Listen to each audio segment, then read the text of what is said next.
Welcome to News Talk. We are learning with McKernan, instructions for watering during the City of Wichita's drought phase 2. You have a lot of great advice. So I want to start though really quickly. People have these potted outdoor flowers, and what can they do to salvage them? Yep, the potted plants are going to be the hardest thing to keep alive. So either want to move those into a more shady location of the landscape where they're going to get less full sun and lose water less quickly.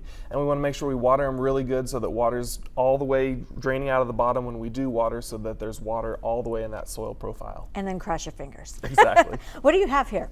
So when we're watering, we really want to make sure that we're measuring how much we're watering. If we don't measure it, we don't know if we're over or under applying water. Typically our lawns are going to want about 1 inch to 1.5 inches of water per week. And so a simple thing to do to measure it is find some Tupperware from your cabinet, any kind of pot, pan, even a Frisbee, things with a flat bottom and straight up and down sides.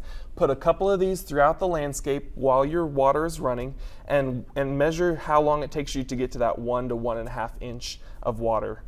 What about the soil? We can also measure the amount of water that the soil is absorbing in several ways as well. Typically taking things like a long screwdriver, a long soil probe, any kind of metal device here, and pushing it down into the soil will help us establish how deep that water is going.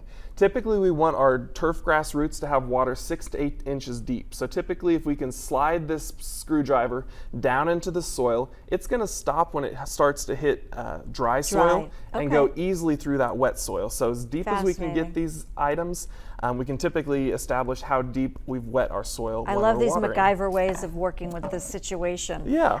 And different soils. Yeah, so typically our soils are going to be limited in the amount of water that they can absorb in one time. It's going to be harder to wet soils that are really dry, and especially heavy clay soils are going to be the hardest to get to absorb water. Our clay soils are only going to be able to absorb about 1/4 inch of water per hour. So it's going to take 4 hours of watering with time in between in order for that 1 inch of water to be met. And the whole goal here is we don't want runoff and wasted water. Exactly. If we're not measuring, we're just guessing on how much water we need to be applying. And we also want to prioritize water to our trees. Especially young trees are going to need about 10 to 15 gallons of water per week, so a 5-gallon bucket is an easy way to make sure we're getting them the water they need. Okay, listen, this is super helpful. I know a lot of people out there are going to want the information. Thank you, Matt McKernan with K-State Research and Extension. We'll be right back.